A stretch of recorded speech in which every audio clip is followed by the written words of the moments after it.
Welcome to In the Lab. Today we're going to talk about something that's important to all of us, education of our youth. And I'm going to ask Josh Ortiz from the Little Giant team to introduce our esteemed guest.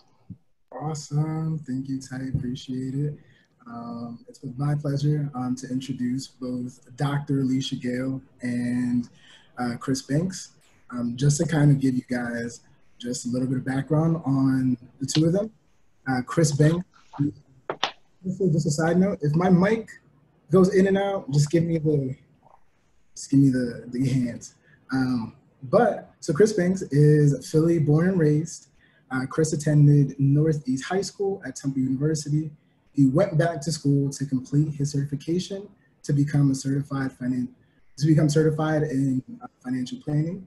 You can find Chris teaching middle to high school students about different aspects of business and finance through the Banks Giving Company, a nonprofit organization. And now to also introduce Dr. Alicia Gayle, who's one of our other lovely speakers. Dr. Gayle has received her Master's of Arts in English Education at Columbia University. She serves as the Director of Urban Teaching. She served as the Director of Urban Teaching Residency Program at the University of Pennsylvania, where she manages curricula, trains, and supports other instructors as well. So it's my pleasure to introduce you to Dr. Alicia Gayle and Chris Banks. Thank you. Thank you. So I'm just going to jump on in. I've talked to both of you in my role as a board member at Banks Giving about some of the challenges that Black and brown children, but Black children particularly in the city of Philadelphia face.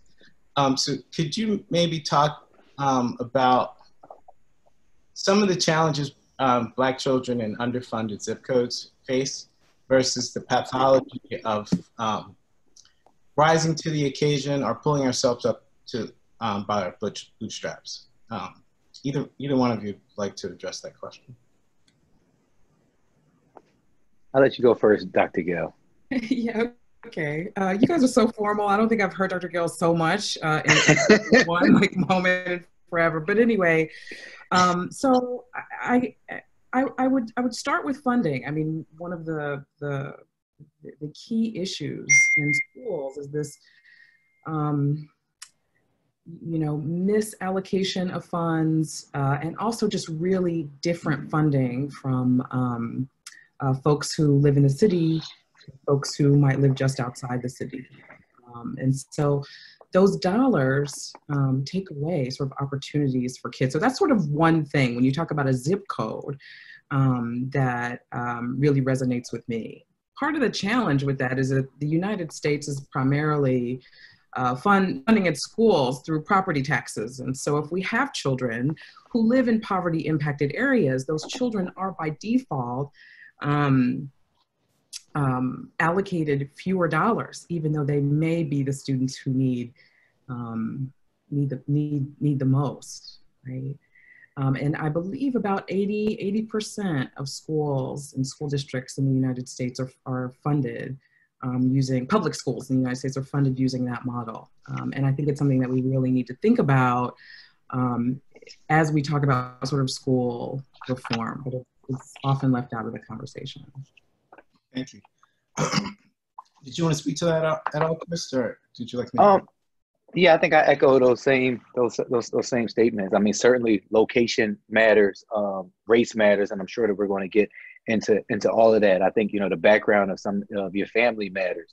What were they able to get and then pass down? What did they, because I think a lot of times, and of course we'll get into that further throughout the conversations, a lot of us don't know what we don't know.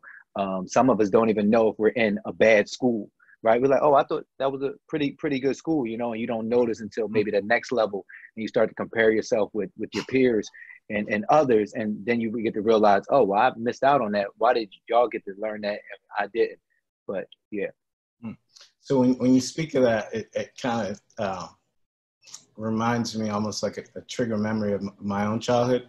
I am dyslexic, and I was probably misdiagnosed going from school to school, dealing with housing insecurity.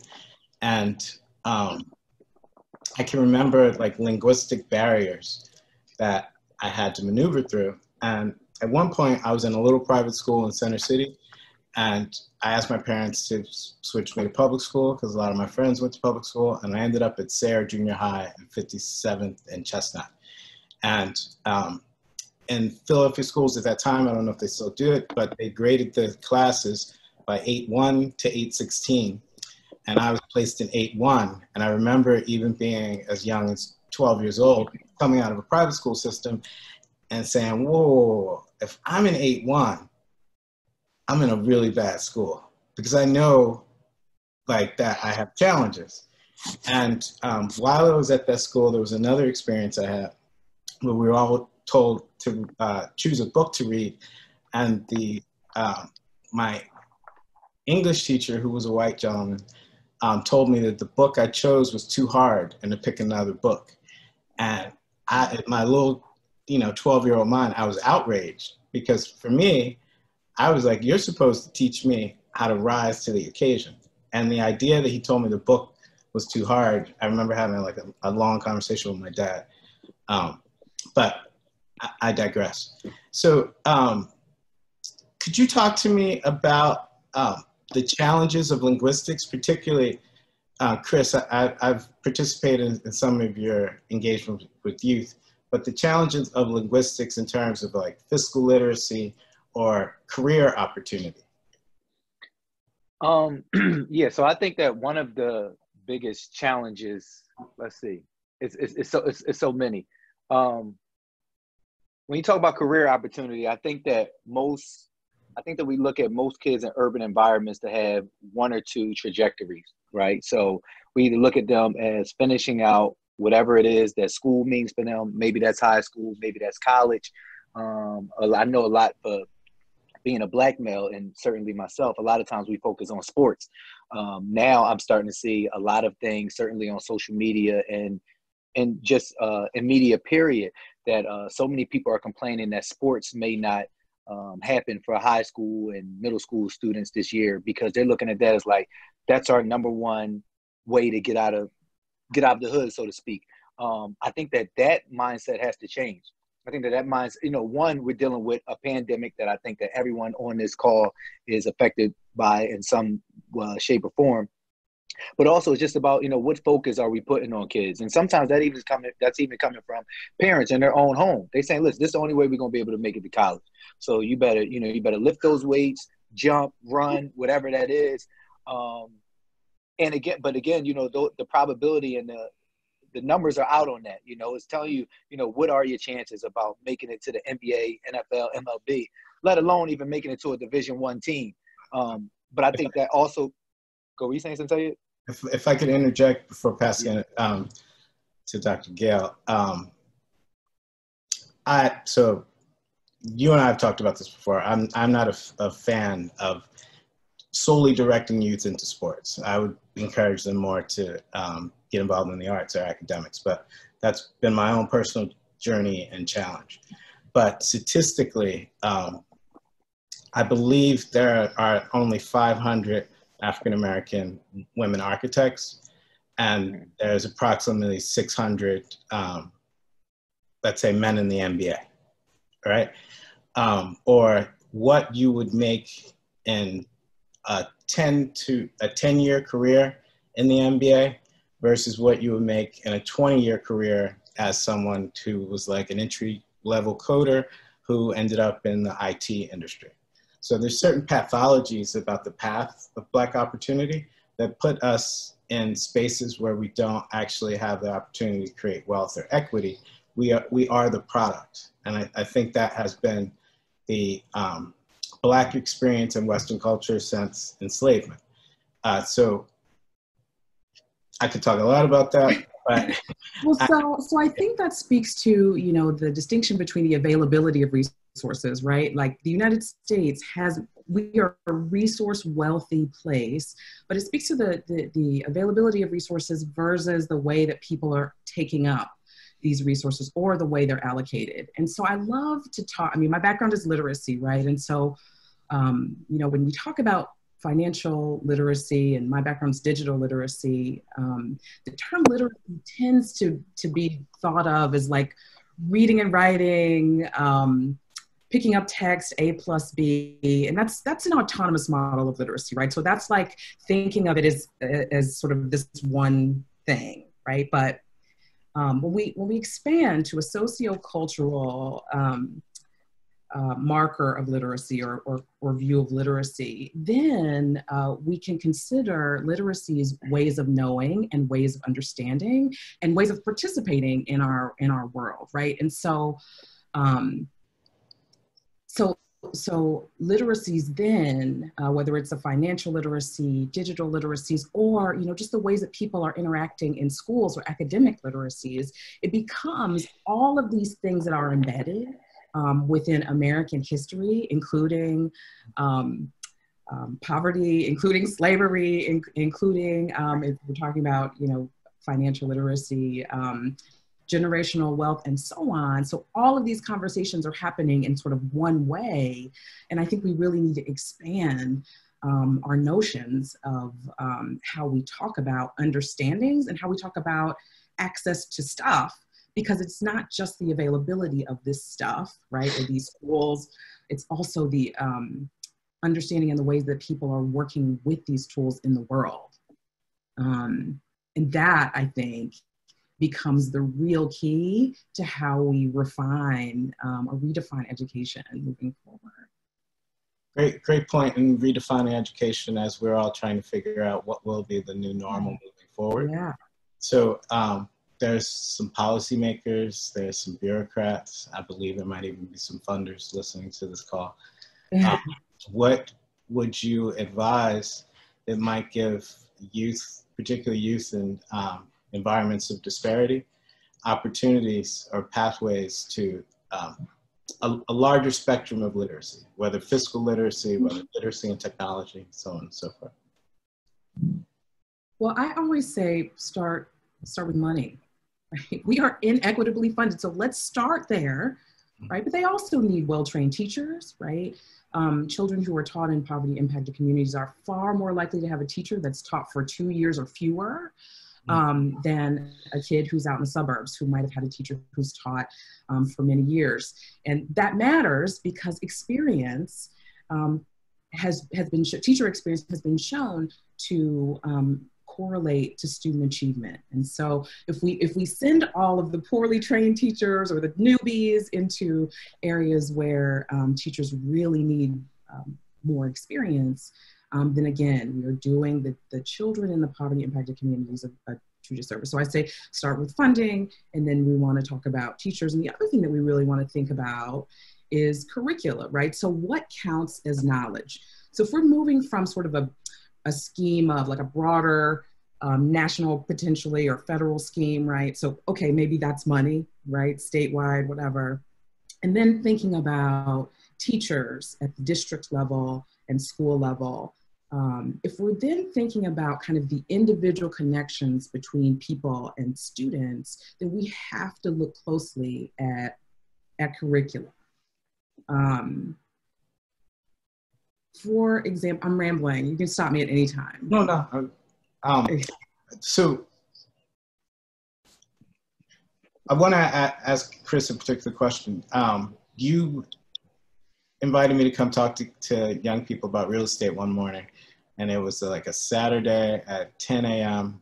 on a 3-day weekend, and I was really shocked. There were like 35 kids when I got there, and I think the room went up to like 45, standing room only. So there are a lot of resource, institutional partners that have programs, and they're like, I don't know how to drag, the kids to water.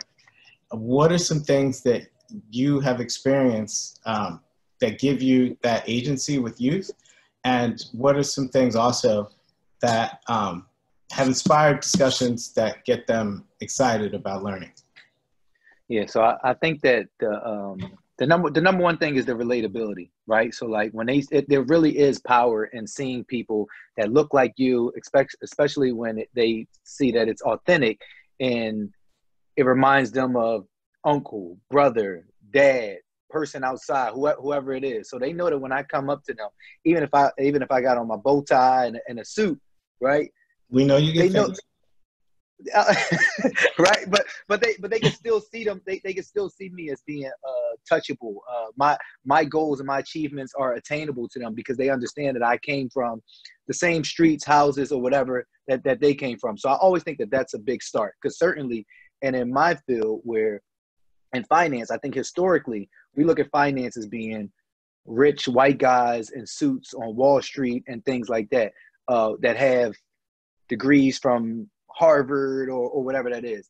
But you could get any of those guys, but I don't think they can relate to my kids. I don't think that as much knowledge as they have, I don't think that they could break it down in the area to where it's understandable emotionally for my students. So even to touch on what Dr. Gayle talked about, I often say that I teach financial education or financial intelligence, because as she said, financial literacy is just like read, write, understand, but I think it's deeper. Like, let's figure out what is it that drives people of our community to want to purchase the Mercedes-Benz?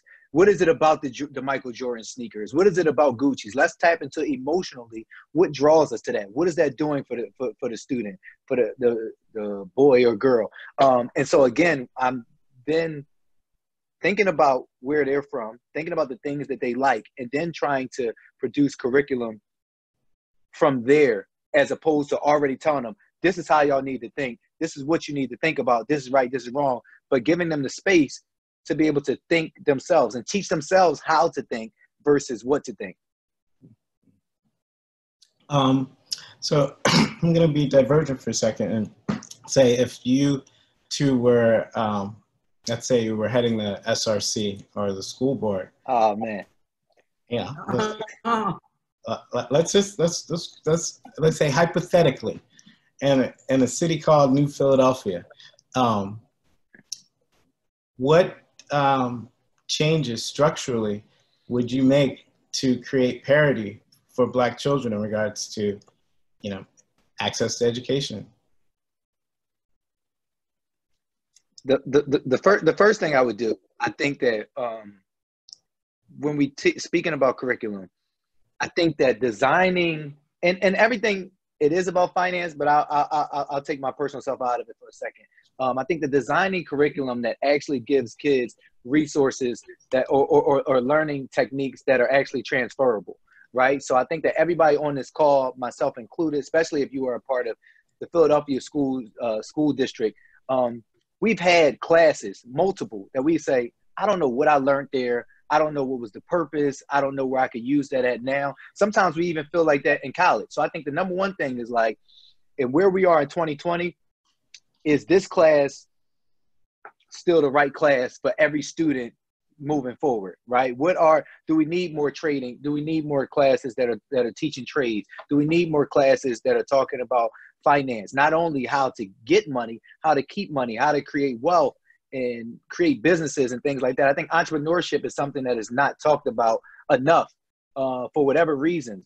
Everything in life is a risk. So usually when kids or someone say, well, that's too risky, I'm like, so was everything. You coming outside this morning was risky. You going in at 8 o'clock was risky. But we find our ways to do other things. But I'll leave the rest. So if I could just interject a point for going on that question. One of the complications that I experience as an entrepreneur is that something has gotten lost in the language of entrepreneurship.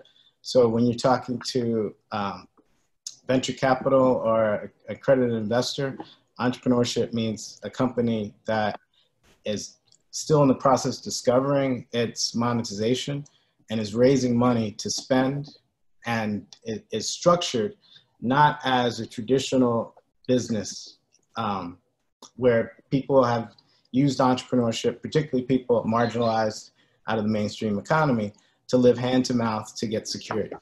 So in the entrepreneurship discussion contemporarily, a lot of Black and brown entrepreneurs get lost, because the reality is, I think venture capital, and all the venture capital money spent, I think only 2% of it goes to women, Black people, people of color writ large. So as we talk about entrepreneurship, we have to come to the reality that we're at a 30-year deficit in terms of starting new businesses. but entrepreneurship is spoken about a lot, particularly for white identified people. So for us to have equity, wealth building, and to catch up to the 10x differential in household median wealth between Black households and white households, it's going to have to be having control of our own destiny and owning a piece of America, or the world for that matter. So, Dr. Gayle, did you get to talk about your structural change? Yeah, you know, I'd echo what both of you mentioned. I'll say it again. I always say start with money, but the other things that are really essential are curriculum and teachers. Right? Philadelphia rehires its entire teaching staff every 3 years, and that's a huge expense for the Philadelphia School District. Now, it doesn't mean that every 3 years people that everyone leaves, but enough leave. So it's just a cycle of folks leaving and retraining and being placed and so on that really depletes the reserves of funds for schools. I also think it's really important that as we talk about curriculum, that we talk about the teachers who are engaged in like delivering that curriculum. Right? So I've actually spoken with Dr. Haidt about this, and one of the things that he's really asked about is the idea of a grow your own program. So people from the communities where they're teaching with real understandings, real connections to, as Chris mentioned, to the children and families that they're serving, feels a lot more natural than the 80% white lady population that the current teaching force is.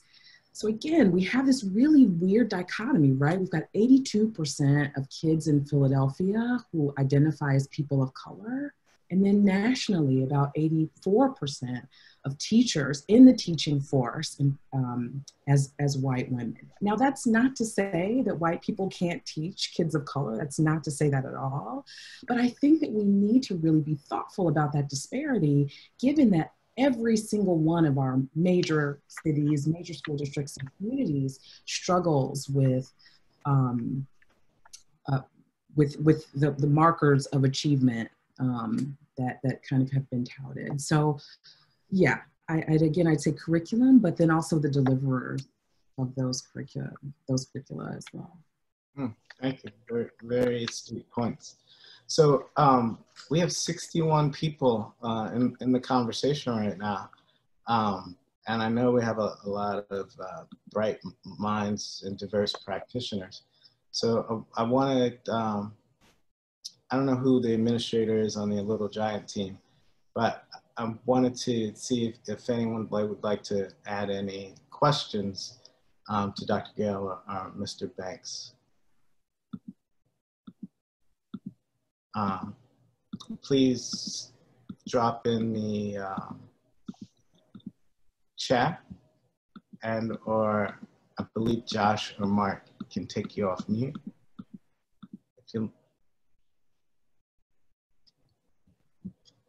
Anyone?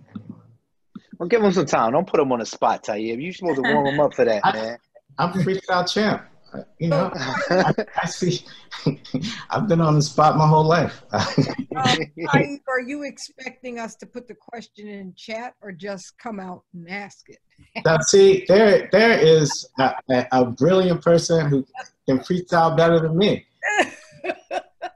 So, first, let me say I really, really appreciate this conversation, and I'm really happy to have joined you. So my question becomes, we have a broad range of children that we have to service in a variety of educational settings. Mm-hmm. And our major attention is often in the urban school systems, but I don't want us to forget about the plight of our kids in the suburban districts, where they deal with all kinds of other negative social challenges that we have to. The good news is that they often have parents to keep lifting them up, but the impacts on them socially can be detrimental for a lifetime. So I just don't want us to forget how we must support. Even those that end up at Harvard have a very difficult time socializing, even when that degree is on their resumes. There's a lot of pain that comes with navigating those environments. So this is just my reminder to be inclusive of the total educational experience. Yeah. Thank you, Roz. Excellent point. And before I go on to Chris, I just want to mention that poverty is actually rising at alarming rates in the suburbs where you don't have public transportation, and you also don't have the same ecosystem of benevolent organizations. So excellent point. Chris, you were going to say something? Yeah, I was going to say to Mrs. I believe that name is Mrs. McPherson, that was on there. I totally agree with you. It's so many other things that I think goes into just overall education and the socioeconomic experience that a kid has. Me, myself, I have an 8-year-old. One of the stories, and I'll try to make this quick, that I always tell people that I think is probably one of the most alarming for me in my young parenthood was, I think my daughter probably was about 4 years old or so, and she had went to some, what some may say is some fairly decent schools. And me and her mom at the time, we said, like, you know, let's see what happens when you raise a kid without race, right? So we never, at 4 years old, we never had a conversation about you were Black, you were African-American, this person is white. Nevertheless, one day my daughter, who is lighter complected, light skin, you know, she came home and she was like, Dad, you know, I was at the playground one day and this girl told me that, you know, white people are good and Black people are bad. So I guess I'm a white person, right? And so so I'm like, whoo, like that hit me kind of hard. I'm like 4 years old, right? And so I'm like, what did this girl look like? She's like, oh, with that, you know, she's like a peachy color. I'm like, well, yeah, you like a peachy color. She's like, yeah, but I'm like a tanner peach. She was like a lighter peach, you know. So I got the gist that the girl was white. And so at that point, at 4 years old, right, I had to, you know, me and Mom, you know, we had to sit down, we had to have a conversation. We had to tell our 4-year-old, listen, we're Black people. People say African American. They say this. These people are white people, Caucasian, whatever it is that, you know, that person fit under. But that was like something that I wasn't prepared for. So when you talk about the different perspectives of education and sometimes even when we deal with suburban schools or integrated schools, that Black kid could totally not have a knowledge of self and not even understand how that's affecting her. So from then, me and Mom had to make a decision about, well, how do we give our kid the best education possible, but also make sure that she understands who she is? Because, you know, though everyone in your school might be, you're not a rich white kid, right? And you're never going to be. So how do we teach you how to survive in this era, economy, world, or so as well? So I echo a lot of the statements that you were mentioning. Yeah, I'm going to defer to Dr. Gayle, and I can talk a little bit about my personal experience. And I think I saw my light-skinned brother, Richard Binswinger, take his mute off, I'm afraid, but we'll see. He did. I'm waiting for you guys. Okay, hold off, light skin. Go ahead, Gayle. Dr. Gayle. I don't know that there was a question for me. Was there a question? Oh no. There wasn't. It was just responding to Roz's comment. So sure. So I speak from sort of my perspective as a director of a teacher education program whose emphasis is training teachers for urban areas. But you're absolutely right, Ms. McPherson. You absolutely cannot, neglect the people of color, Black people in particular, who are in the suburbs. In fact, in continuing like this thread about curriculum, one of the research articles that we share with our teachers in one of our courses called School and Society is this article that posits that children are taught according to their station. And you can imagine exactly what that means by station. So children in poverty impacted communities are taught to follow orders. Children in higher income communities are taught to think creatively, to problem solve, but that tends to look a lot different when there are Black children present in those, kind of creative communities. So you're absolutely right. It disproportionately impacts our kids. These mechanisms. Sorry, Chris. Sorry. No, I was waiting until you was done. Were you done? Go for it. But I just wanted to add that the purpose of what I was saying was that you can also go to the best schools that money could buy and still not have any knowledge of self or understanding about your own personal experiences and the things that life is really going to hit you with going forward. Right, and at that same time, you can be taking up the curriculum, from these best schools money can buy in ways that are different because, again, the people who are outlining that curriculum, distill it that way for Black and brown kids. So before going to Richard's question, I just have to say in my own personal experience, I was born in 1971, another world. That's 3 years after the '68 riots. And I grew up in the post-civil rights, heart of Black nationalism in Philadelphia, which was a very progressive town. So one of my formative memories is getting to the point and asking my dad where white people came from and him taking me to a map on our fridge and showing me Europe. And I tell that story because my first 5 years were so Afrocentric that I had to go out into the outer world to learn about European culture.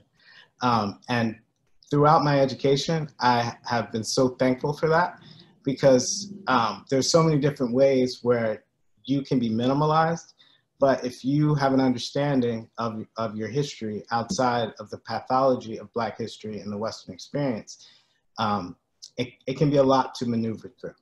Yeah. Brother Richard. Hi, Taib. Hi. Yeah, I've got all these jokes that I can't tell because no, you can't. Not with 59 other people on the call. So let me ask the question as straightforward as I can. I'm always interested in as you talk about this and how you define what it means to graduate high school. Like, what should students be able to do or to know? You're talking about the curriculum, and I'm hearing some of it, but it feels to me like that question to me is fundamental to how you're going to attack the problem. So I'm interested in both your answers on what should a graduate of Philadelphia high schools be able to do or know?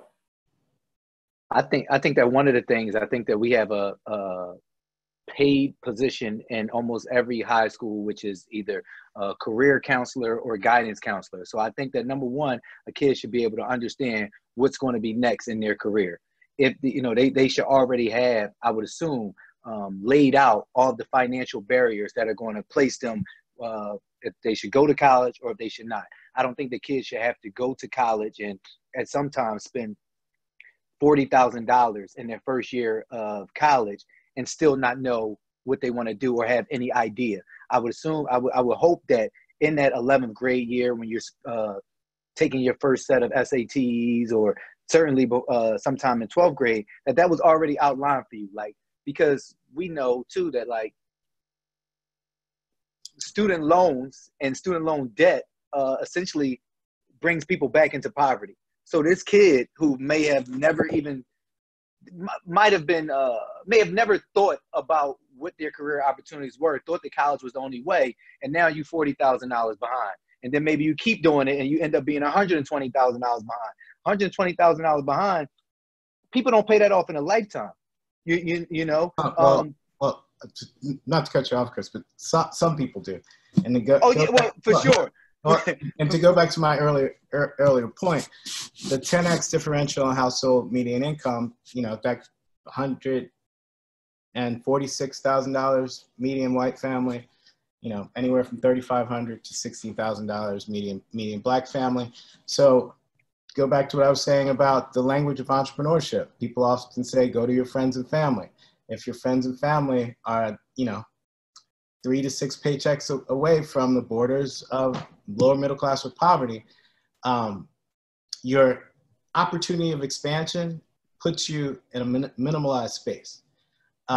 So it's really difficult to have a wide spectrum of opportunity if also the community you're within is consistently undercapitalized and restrained. And then if I could interject to Richard, I believe what a certificate looks like should be closer aligned to how are you being included in the 21st century economy, right?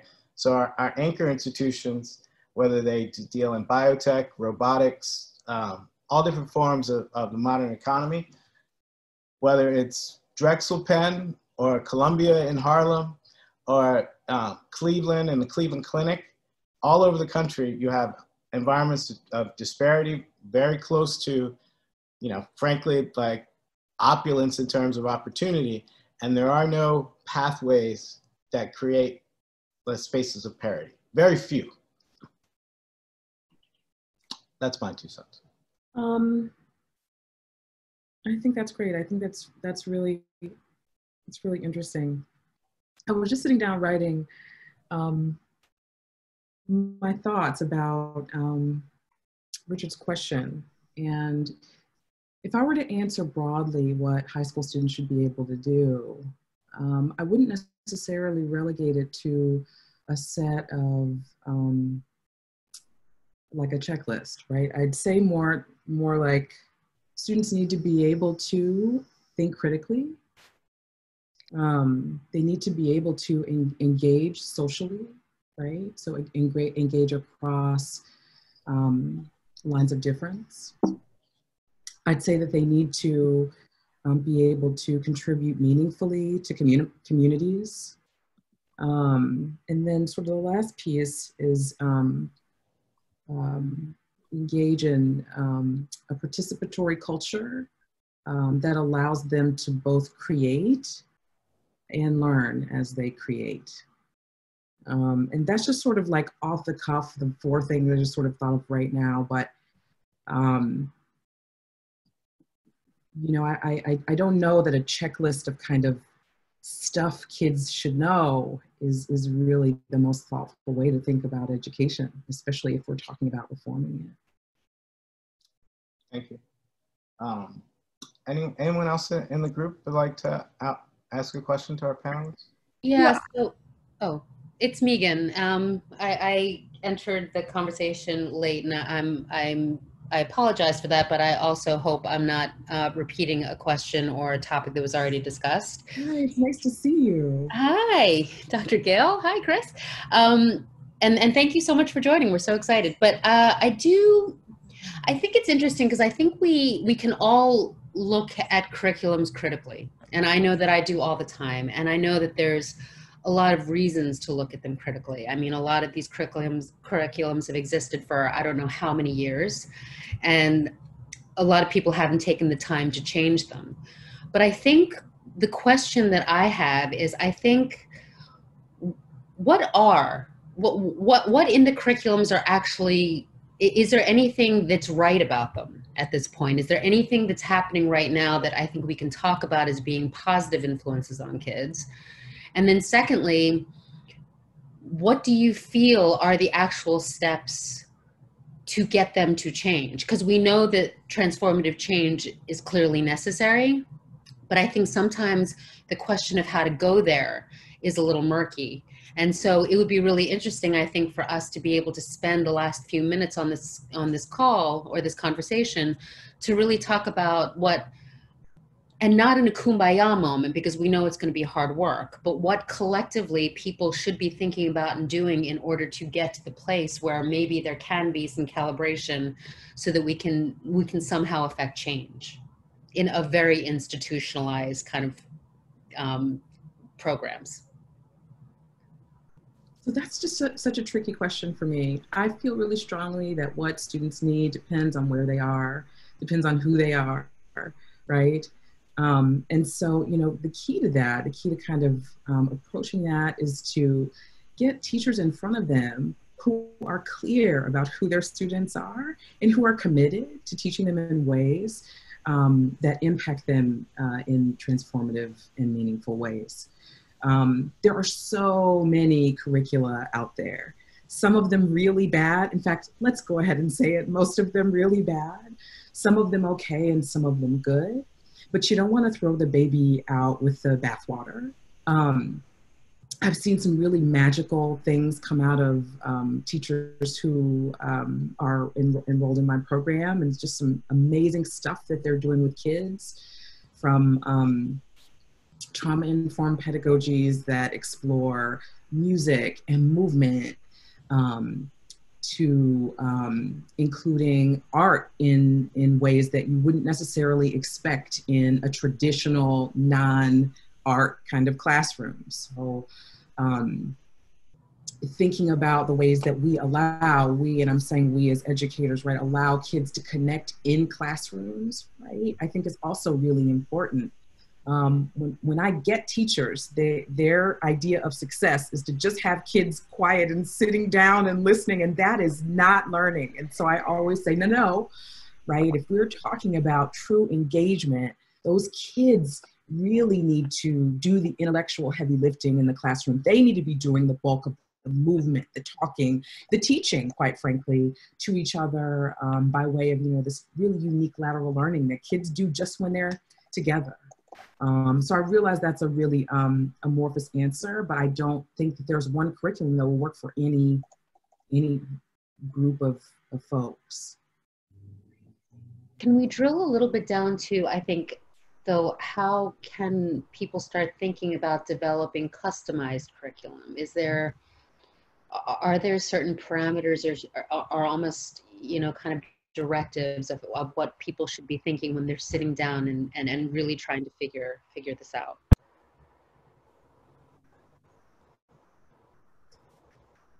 I'm happy to jump in. I wanted to give Chris some space, but I think it starts with a really deep knowledge of the students and the community. Just as we can think about teaching and curricula, for example, as a gift, right? A gift that maybe you'll give to someone. Think about preparing a gift for someone's birthday, right? The best gifts are the ones that reach you in some way. The best gifts are the ones where you have connected with the givee in a way that says, I know you, I understand you, and I know this thing. One of the best, just for example, one of the best gifts I ever got was a set of grapefruit spoons, because the person who gave them knew that I liked grapefruit, right? So when we think about building a customized curriculum, we have to know our students' grapefruit spoons. We have to know what it is that drives them. We have to know what their goals are. We have to know what their family's goals are for them. And then think about the ways that can be enacted, again, within these institutional spaces. I encourage teachers, and this will be my absolute last point, I encourage teachers to, especially those in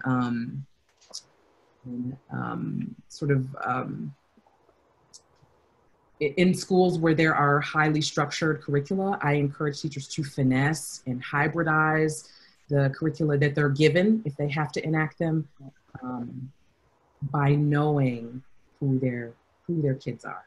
Okay, I'll shut up. And me, I think if I can address that, I think that certainly there are personalized curriculums or so. I would say certainly, the Thanksgiving Company, we have a personalized curriculum based on what we think is important for the students to know. But I think that the U.S., if we talk about the total education system, I think that certainly, I don't know how open other people are with having curriculums, especially curriculums that are focused on educating Black students. I think that, I don't know how desirable that is. And I think that education system in the country, they generally refuse to work with Black people in promoting their own causes, especially if it's to affect Black students and that Black leadership. So that's kind of my take on it. So that's a very interesting point. And I don't know if maybe Sandra Dungy-Glenn, as the former board chair of the SRC, yeah, and you also ran the charter school. that I believe had an African-centered education. Mm-hmm. Could you speak to some of those challenges that Banks just referred to, and maybe your experience in trying to get things like that moved forward in the education system? I'd be happy to, and thank you. This is a really thought-provoking setting here, and an opportunity. And there's just so many things running through my mind, so I'm gonna try to say them in a way that makes some sense, because I think this is, first of all, multi-layered. Number one, there's so many different layers to it. And coming from my experience of having been a public school student in Philadelphia in the 60s, even before you, Taib, and seeing inequities in the system back then. And just one quick experience, going to a gifted program where children coming from all over the city were there. I was from District 1 in West Philly, which is predominantly African-American, and there was a classmate, fourth grader from another part of the city, what was the greater Northeast at that time, District 8. We were talking about our schools over lunch. And my school did not have a lunchroom, did not have a library, and was built in 1909. And she was talking about her school in fourth grade where they had science classes with real live animals in it. And she had a library and she had a lunchroom. And so the idea of equity between, even within a system, and we're both going to public school in Philadelphia, but her experience by fourth grade was vastly different from my experience by fourth grade. And so play that out over the 12 years of our educational life, and where does that leave you? That has just been, I think, multiplied when you talk about kind of looking at inequities, both within our school districts and between school districts now. And at the root of it, in my mind, is a value proposition. What's the value? How valuable are Black and brown children? How valuable are their minds? What do they need to be prepared to do? Is it just to serve at Wendy's? Or are they really supposed to be part of an innovative economy? Because to me, that's the fundamental question about education. What are you preparing this person to be in your society? And for the most part, it's not expected that Black children are going to be developed to be leaders and innovators and creators. So why would you need to give them a curriculum or a setting that prepares them for that? Because that's not what you want them to do. So if we really want to get at the heart of changing an educational system, I think we have to start with a different value proposition about Black people, Black community, Black children, Black minds. And to me, that was one of the real values of an African-centered school like Harambee Charter School, which was birthed out of the 70s when we had a lot of strikes here in Philadelphia, and Black parents and educators took the education of Black children into their own hands and said, we're not going to be dependent on this system. We're going to create an alternative way. And in some ways, some charter schools have been able to live that life as well. And in those schools and in that setting, you have a different type of expectation of what education is going to deliver, what children are going to be prepared for. And it starts with their own view of themselves as part of their education. How do I interact with my knowledge? How do I think about applying knowledge? Because education is a tool to be applied for some outcome, to change something, to help me navigate something. And so that thinking about education, I think, is another important component. How do you make sure, and it's implicit in some school districts, because in some school districts, to Roz's point, kind of in suburban settings, predominantly white school districts with predominantly white children, well-resourced, are expected to they're preparing these young people to be change agents and leaders in some sense. And so their education helps to promote that. Their curriculum helps to promote that. How do we think about having that same expectation there for curriculum? And then you have to prepare, to my sister's point, Dr. Gayle's point, you have to prepare educators who can then deliver that, which is a whole different approach than what we see in most of our schools of education right now. And so the whole human capital side of this is another important component. How do you prepare educators who are facilitators versus rote deliverers? It's not just A, B, C, D, and E. How do I help you think about how to think? Think about how to decipher and be critical in information. That's a different kind of preparation, meaning that I have to be very comfortable as a teacher and educator in leading a classroom like that. So I think at many levels, we have to, first of all, recenter what is this geared to? It's geared to the best interest of the child, not the adult, the best interest of the child. All children, which children? And for African-American children, that's a very different mindset than what we approach education, particularly public education, with now. And so I think all of those pieces have to be grappled with. And I'll stop with this. This COVID-19 pandemic has exacerbated this problem even more, because in addition to whatever schools are doing, we're going to have to put together a whole community response to supporting families and children's learning to try to make up for some of the gaps that are going to be becoming even more evident because of these hundreds of hours that they've missed.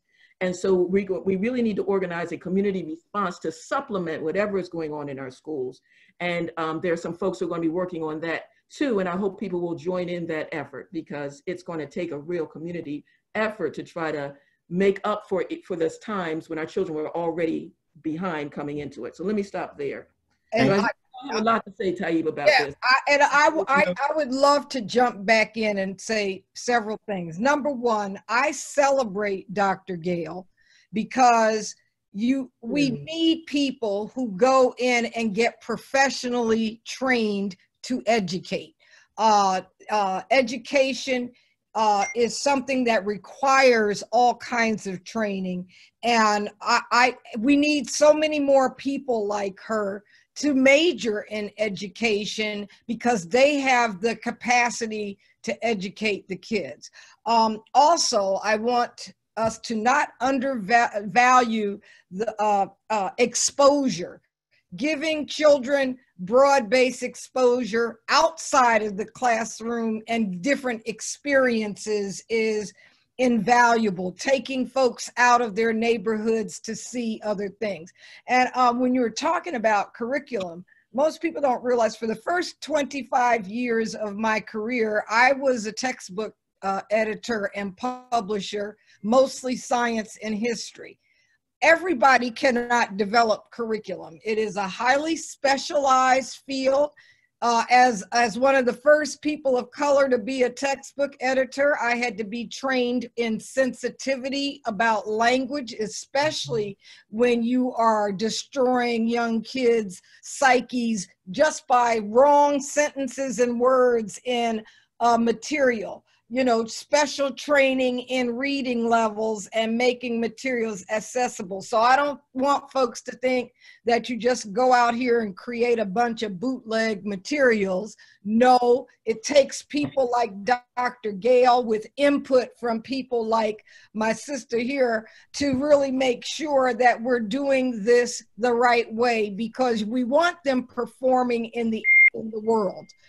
And we want them performing at a certain level. That's the desired outcome, and in as many instances as possible, we want some of that to go back to the neighborhoods, because our kids do better with people like them teaching. So these are things about which I am very, very passionate, and I'm so excited to see upheaval and protests, because that's going to make a difference. And I couldn't agree more with the fact that this COVID is crippling, and we each have to do our part. So I really thank you for this this forum here. And again, Dr. Gayle, my hat goes off to you for staying the course to become a highly trained professional educator, because we're going to need more superintendents with backgrounds like hers across the country. You know, back in the 80s, we had quite a few Black superintendents or superintendents of color. And then when education became sexy again, other people took over those jobs. We need to get folks at the highest levels making decisions in these school districts. So thank you for allowing me to go off. I like to jump in. Hi, everyone. My name is Shantae. I am a 11-year English and special education teacher, born and raised Philly girl, but been in New York teaching in Brooklyn for the last 11 years in public school. I would like to echo the sentiments of the woman that spoke earlier, because it's imperative that the narrative changes in the education.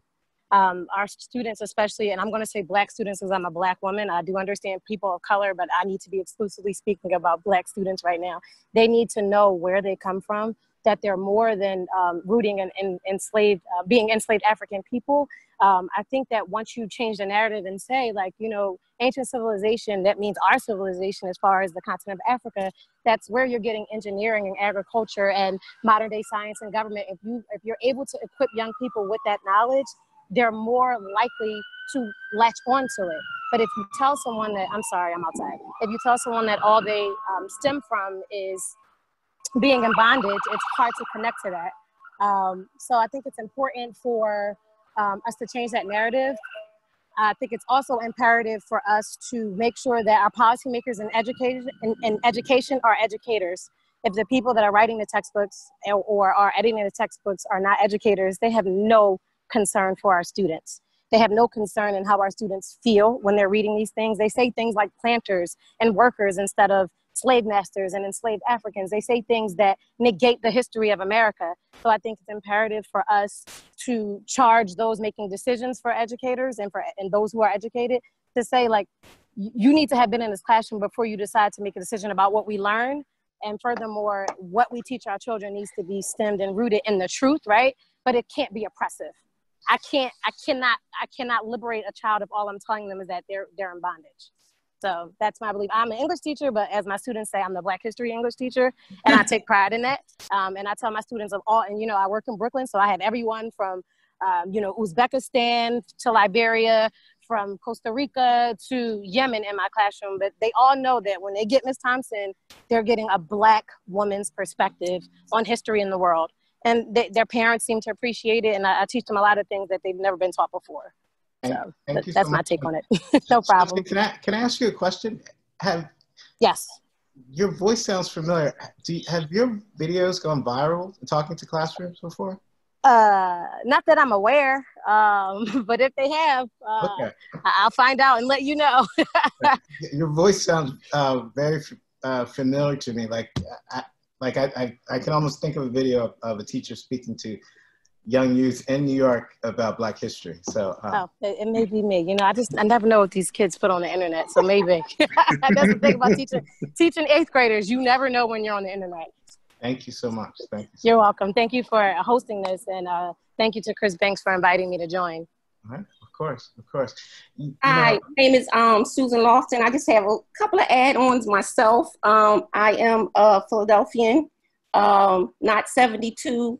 In the 60s, though. I was born in the 60s. So we're around the same area, Mr. Smith. I just wanted to add, to be specific to Richard, I believe some of what the kids need to know by the time they graduate high school, it's kind of been mentioned. One, they need to have financial literacy. You know, we have a lot of people in debt today, and not just poor people. You have rich people that's in debt because they don't know how to manage their finances, you know. Two, we also heard critical thinking. Critical thinking is key to our students and be able to transfer knowledge, right? But more important than building the curriculum is teachers need to go back to understand how people learn, how our children learn, because our young people come to us with a wealth of knowledge. They come to us with a lot of preconceptions, right? Once they hit school, it's the teacher's responsibility to develop competence, you know, that deeper understanding of the content.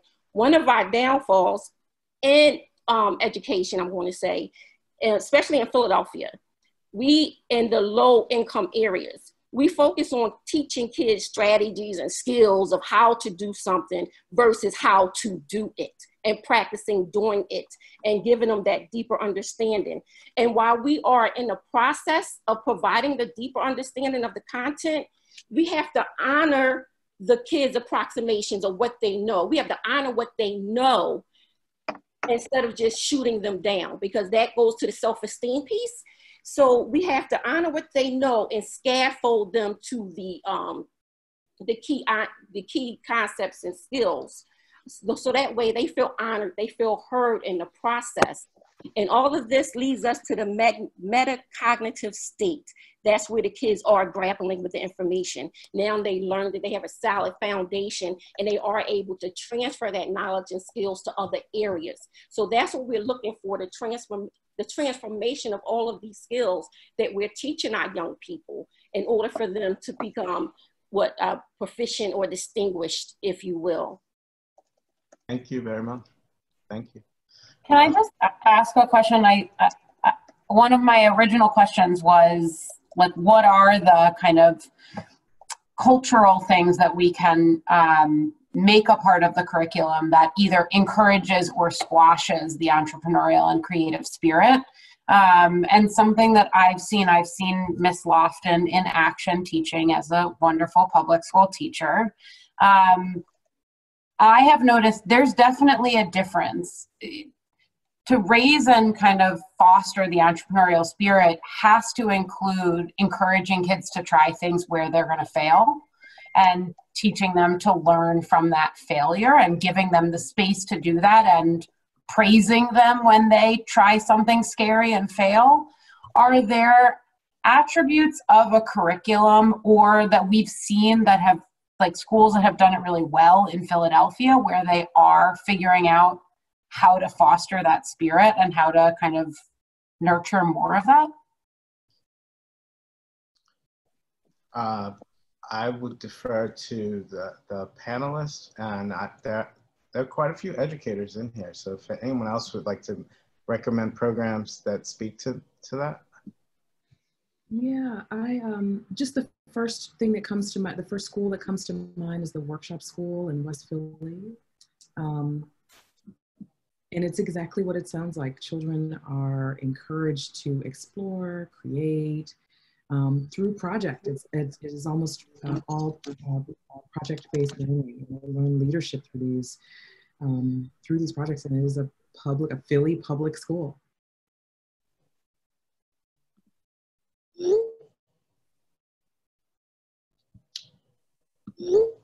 Chris or anyone else want to recommend? Sandra? Yeah, I'm sorry. Programs? I was in the chat. I Okay. probably missed over that. Let's focus, young brother. Focus.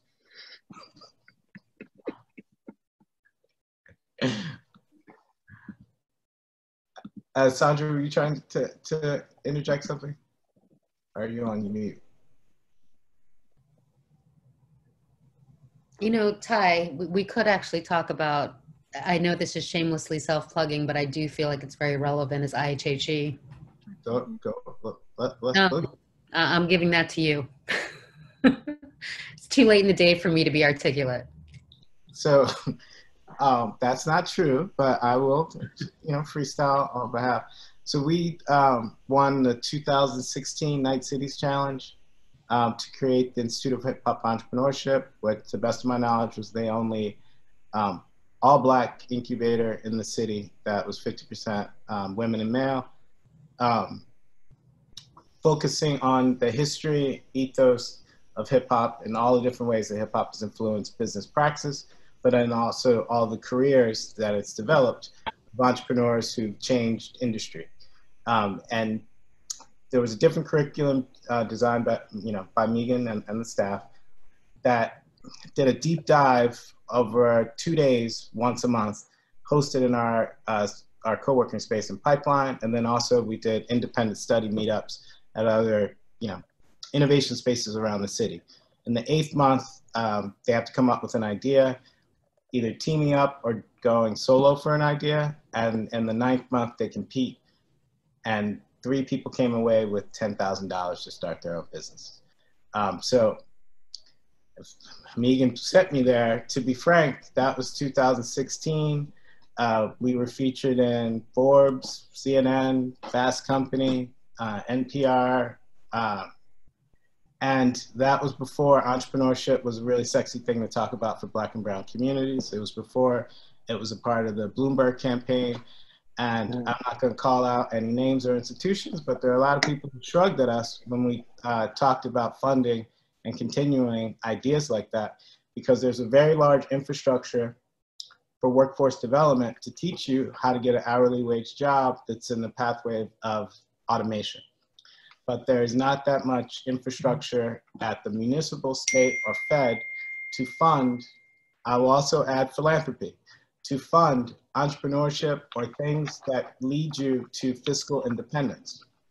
So 2016, we're now in 2020, and I see a lot of foundations, institutions, so-called impact investors talking about entrepreneurship is where we should be doubling down. And our experience is not unique to, I'll say, frankly, the Black experience in America, because just as there are a lot of people now talking about redlining, when we did a project around redlining, many of the institutional partners, banks, philanthropic organizations, and anchor institutions gave us the grand shrug.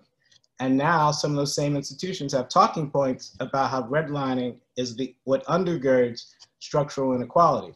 So our experience is not unique to the Black experience, because Black women have been writing about this for decades.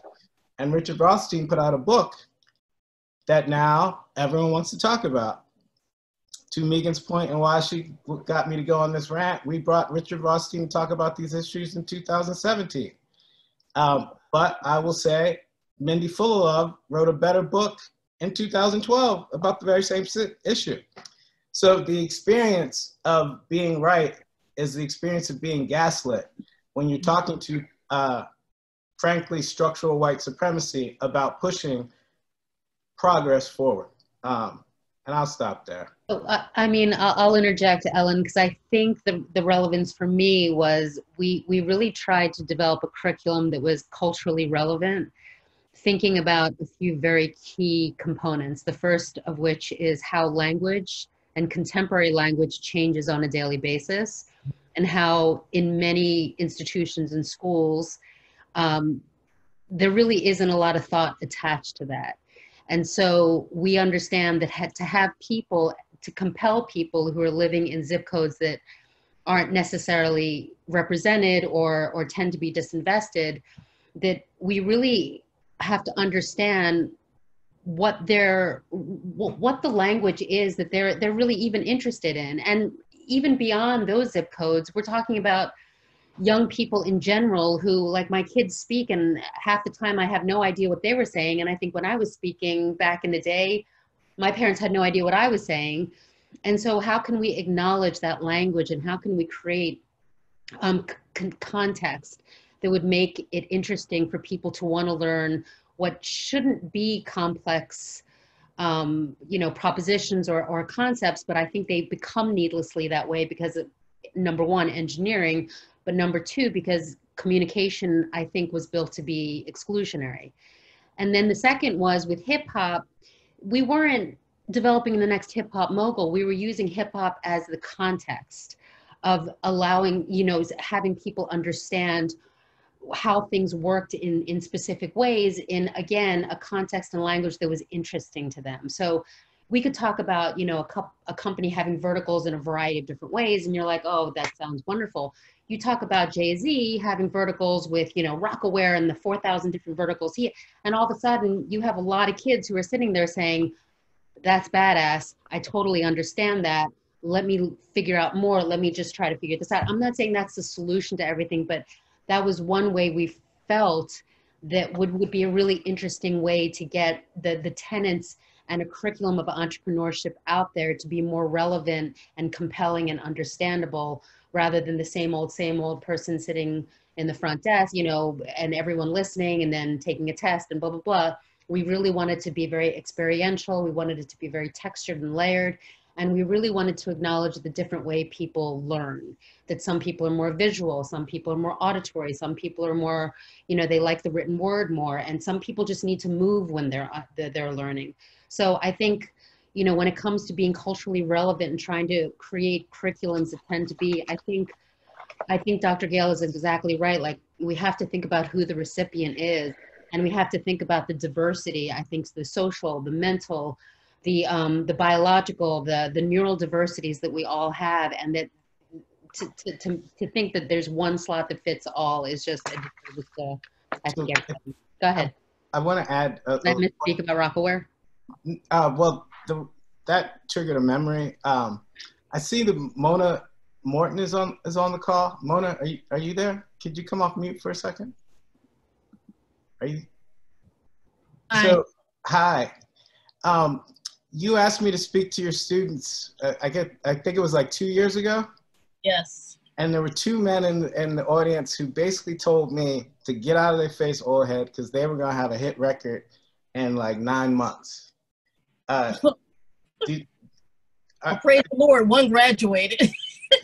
He did graduate. Did he get that hit record?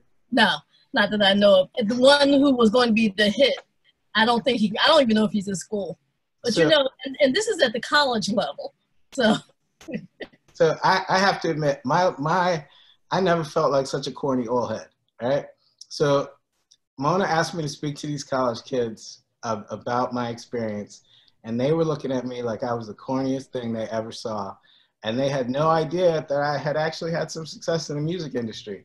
And it was so hard for me to talk to these young men that I went straight from that place to happy hour and like sat down and be like, we got so far to go.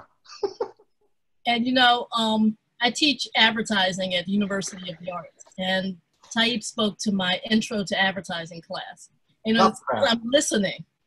You know, I'm getting them once they've gotten out of high school. And one of the things I even tell this to high school students that I know here, you may be at the top of your class in this school district, in this city. But when you get to college, you're competing against other schools, other districts, other curriculums. And it's not that you're failing. They know things that you probably were not even taught. And that is the biggest challenge. You know, I think when I look at the students that I get at UArts, but you know, that particular class, that was a music business. Most of those students were music business, entrepreneurship, and technology students. And Intro to Advertising is a required course for them up until this year. Now they've opened it up to other students. But those particular gentlemen, one of them did graduate. The other one with the biggest mouth, I have no idea where he is. I have not seen him. But you know that, and like you said to them, I'm not trying to diminish or squash your dreams. You should have them. But there's a reality about what you need to know and how you need to look at education and learning, that you can't just, you know, play this, you know, one hit thing like I'm going to be a mogul, I'm going to make all this money, and I'm going to be great. And that's good, you can be, but you have to, there's so many other things that they have to know, and that's the challenge, getting them there. And even though in this Intro to Advertising, and some of them may never go into advertising, one student in one of my classes actually did change her major from dance to advertising, and unfortunately transferred to Temple, where they have a very, very aggressive advertising program, more so than UArts. But it's about learning to learn. Someone asked a question on here, how do you get students interested in learning? And I think that is one of the biggest challenges. How do they become interested in learning and the learning process? And I think, for me, I think one of the ways to get students interested in just learning is to make it more of an experience than a task. And even in how I structure my classes, and my classes are considered lecture-based. I'm a senior lecturer, but I run my class like I run an ad agency. And I give them all a role to play in that agency, so that they're doing, and they're not just repeating back, or I'm not lecturing for 2 hours and 45 minutes. And I think learning has to be something that students feel completely engaged in and they feel very much a part of, or other than that, they'll lose interest. Excellent points. I appreciate you jumping in there. No problem. Cool.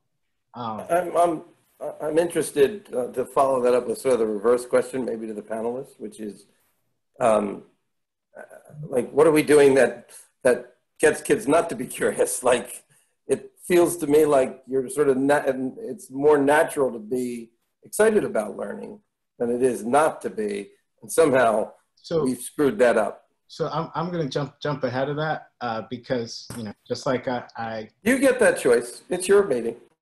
Don't you ever forget it, my brother. So this reminds me of going to Washington High School at Broad in Washington. The Future Project invited me there to speak to students.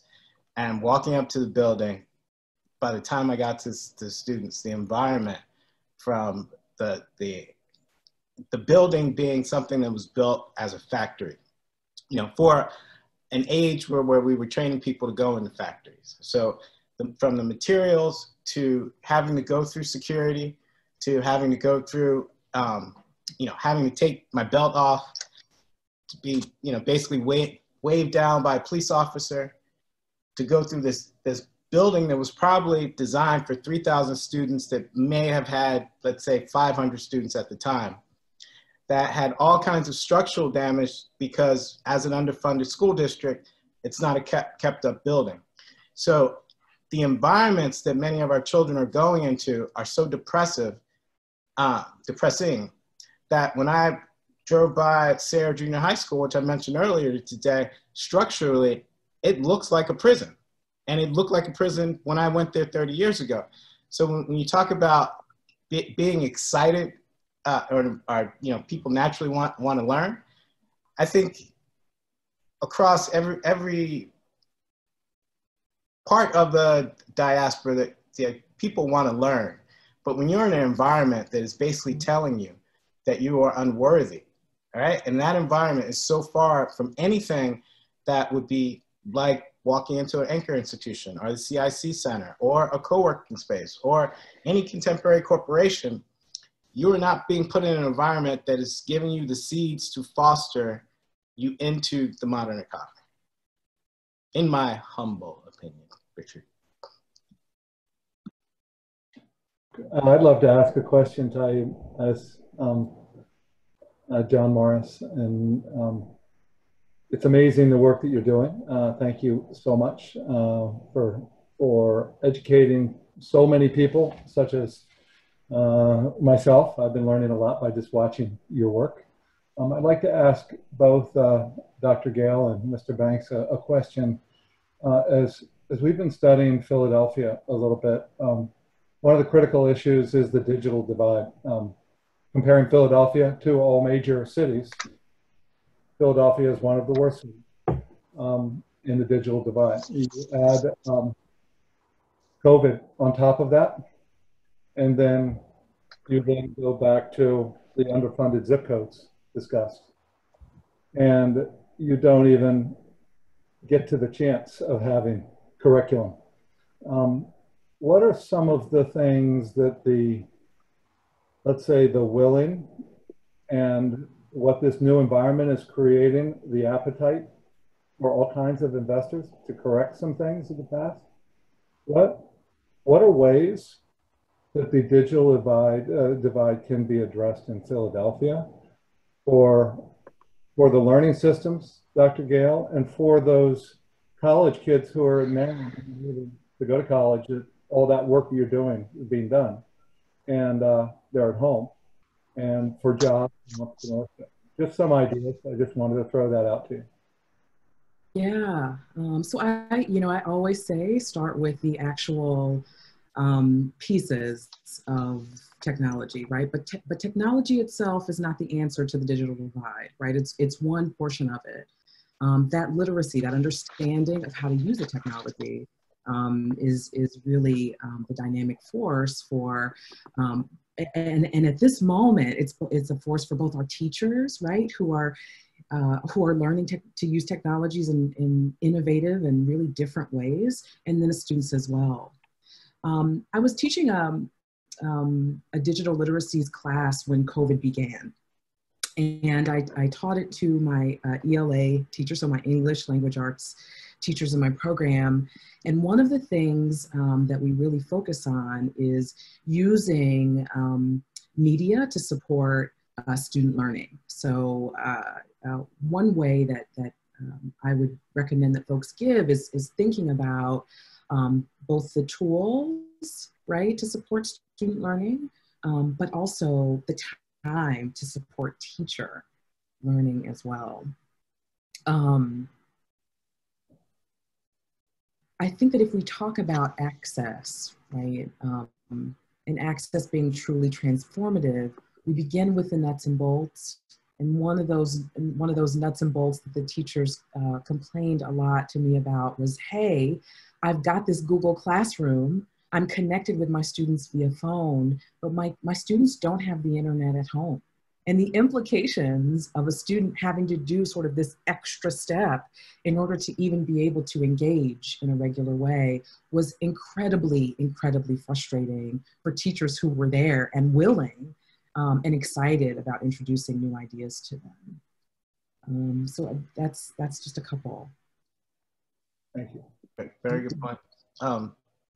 Mr. Banks, did you want to address that? Yeah, I mean, I certainly, I think that clearly we all know that like tech is definitely the wave of the future. I was looking at something the other day that said by like 2050, I think like 48% of all jobs is going to be automation or tech or something like that. And it offers unparalleled opportunities, as we all know, but it certainly has some challenges, you know. So like here we're talking about the racial wealth gap, but I think that tech helps attribute to the overall gap in the U.S., you know, from the top 1% of earners making more than like, what is it, like 90% of like the people in the world or something like that. Certainly, I think that's due to tech. I also do know, you know, from friends in that industry that there is a lot of racism and systematic oppression within Silicon Valley and in the tech industry as well. So it's not as easy as people think, just create an app and I'm going to be rich or whatever. But I definitely think that diving into that and more education on that, I think is certainly another opportunity that kids can create for themselves. So just to interject, I think we probably come up on our time. John, I would recommend Coded by Kids is an excellent program that is getting people in the pipelines of tech education. I think as young as 5 up to 18. I also, you know, I have to say that we're in, so Philadelphia is on par with Detroit and Memphis in terms of internet access in Black communities. And I have to be frank that we're also the home of one of the biggest IP distributors in the world, and also an internet provider in Comcast. And I also remember in my youth that in the 90s, there was a movement to get free Wi-Fi in the city of Philadelphia. And corporations lobbied to stop that. And that would have been a very progressive 21st century policy that probably would have transformed the region. So to speak to our corporate leaders, to speak to our philanthropic leaders, to have one of the largest corporations that deals in internet access be in the home of the poorest and largest big city, and frankly, so-called leadership to be quiet or silent or cowardly about that has to change if we're ever going to reach equity or parity in regards to opportunity in Philadelphia. Perfect. Thank you. I totally agree. Cool.